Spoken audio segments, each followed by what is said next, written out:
2 घंटे में सरकार बनाते ही जातिगत जनगणना पर राहुल गांधी का ऐलान ने बदल कर रख दिया सियासी खेल।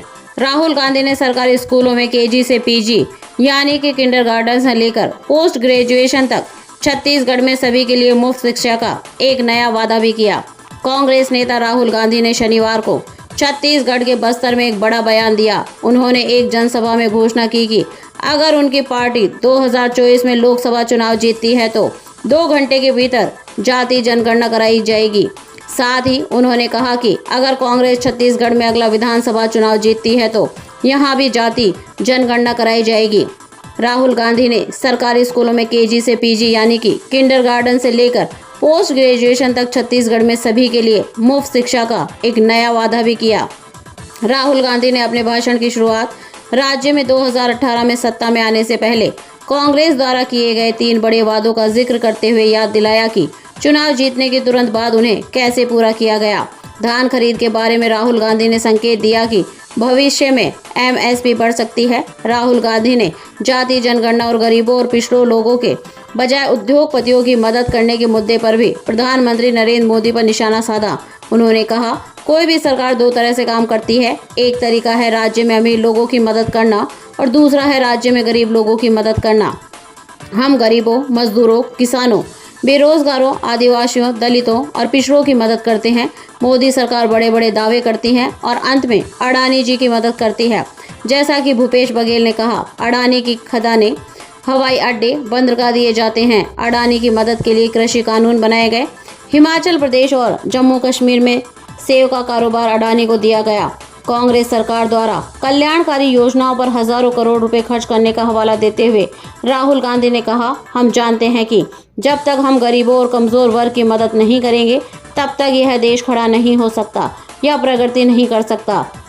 किसानों को दिया गया पैसा बाजार में आता है और गांव और छोटे शहरों को समृद्ध करने में मदद करता है, लेकिन उद्योगपतियों को दिया गया पैसा वे विदेश में संपत्ति खरीदने में खर्च करते हैं। राहुल गांधी ने कहा, भाजपा ने एक नई चीज शुरू की है। मोदी जी जहां भी जाते हैं कहते हैं कि पिछड़ों और ओबीसी के लिए काम करते हैं। आप मोदी हर जगह ओबीसी शब्द का इस्तेमाल करते हैं, फिर ओबीसी जाति जनगणना से क्यों डरते हैं? आप अपने भाषण में जाति जनगणना शब्द का प्रयोग क्यों नहीं करते? क्योंकि आप जानते हैं कि ओबीसी लोगों का सरकार में प्रतिनिधित्व बहुत कम है।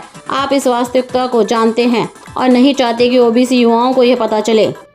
राहुल गांधी ने कहा कि भारत सरकार के सचिव के रूप में काम करने वाले 90 आईएएस अधिकारियों में से केवल 3 ओबीसी हैं। उन्होंने कहा, ये 90 अधिकारी सरकार चलाते हैं, न कि राज्यसभा या लोकसभा के सांसद।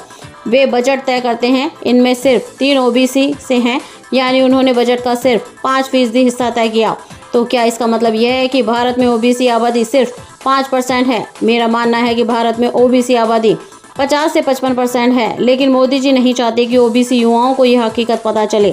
ओबीसी युवाओं को जागरूक होने की ज़रूरत है। आपको लूटा जा रहा है।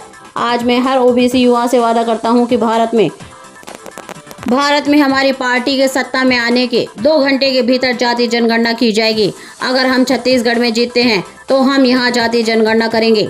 राहुल गांधी के जाति जनगणना पर दिए गए बयान के बाद पूरी सियासत बदल गई है। मोदी सरकार भी जाति जनगणना के मुद्दे पर मुखर नहीं रही है। जाहिर है राहुल गांधी के इस दाव से बीजेपी को दिक्कत हो सकती है और लोकसभा चुनाव 2024 में यह बड़ा मुद्दा बन सकता है। देश की ओबीसी पॉलिटिक्स। देश में इस समय 45% के करीब ओबीसी वोटर हैं। वहां भी हिंदी पट्टी राज्य उत्तर प्रदेश में 54% के करीब इस समाज की उपस्थिति है। बिहार में यह आंकड़ा और ज़्यादा बढ़कर 61% पहुंच जाता है। इसके अलावा राजस्थान, मध्य प्रदेश और छत्तीसगढ़, जहां पर कुछ महीनों में चुनाव होने जा रहे हैं, वहां भी ये ओबीसी वोट काफ़ी निर्णायक भूमिका निभाता है। एक तरफ राजस्थान में इनकी संख्या 48% के करीब है तो एमपी में ये 43% है। वहीं छत्तीसगढ़ में ओबीसी समुदाय 45% के करीब चल रहा है। ऐसे में भारत जोड़ो यात्रा के लिहाज से भी कांग्रेस का दांव सटीक बैठ रहा है और चुनावी मौसम में भी ये पार्टी को एक बूस्ट देने का काम कर सकता है। अब कांग्रेस जिस दांव को चलने की तैयारी कर रही है, बीजेपी उस दिशा में कई सालों से चल रही है। इसी वजह से 2019 के लोकसभा चुनाव में उसे 44% ओबीसी का वोट मिला था। बड़ी बात यह है कि 2014 के लोकसभा चुनाव में भी आंकड़ा सिर्फ 34% था, यानी कि बीजेपी ने 5 सालों के अंदर में अपनी योजनाओं के दम पर 10% का ओबीसी वोट बैंक में इजाफा कर लिया। लेकिन अब उसी फॉर्मूले पर कांग्रेस भी अमल करने जा रही है। कितना सफल होगी अभी कहना मुश्किल है, लेकिन उस राह पर चलने का काम जरूर शुरू कर दिया गया है। इसके बाद राहुल गांधी ने आदिवासियों के बारे में बात की और बताया कि कैसे दोनों पार्टियां उन्हें अलग अलग तरीके से देखती है, जबकि कांग्रेस उन्हें आदिवासियों के रूप में देखती है, जो हमारे देश के प्राचीन लोग हैं और जल, जंगल और जमीन पर उसका पहला अधिकार है। वहीं भाजपा उन्हें वनवासी के रूप में देखती है, यानी जंगल में रहने वाला कोई व्यक्ति जल, जंगल और जमीन पर पहला अधिकार उसका नहीं।